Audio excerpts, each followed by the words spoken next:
Here's a guy in this shell, again hanging out in what I call the free fall state, coming out and just drying out.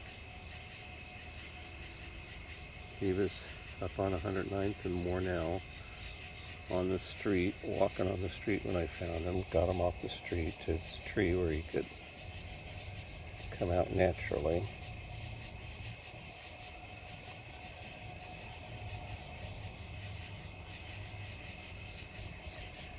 They come out of their shell and then these wings begin to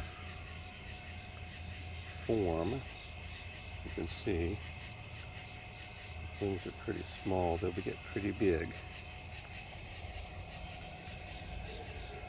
They'll free fall for this maybe 30 minutes before he decides to pull up, and then he'll pull out of his shell and hang, and his wings will begin to form and turn into that. Wings will begin to be that big.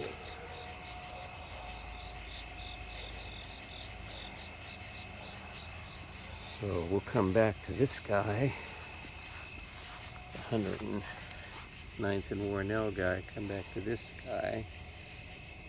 He's ready to come out. You know, those front paws, which you can see right there, are claws. They can't do anything right now. He has no strength but to hang there and begin to dry. 17 years underground. To come out and explode out of this shell and go, oh my gosh. So here he is, on Earth for the first time instead of under Earth, seeing light, a flashlight. He'll see sunlight for the first time tomorrow. Pretty amazing. Pretty amazing.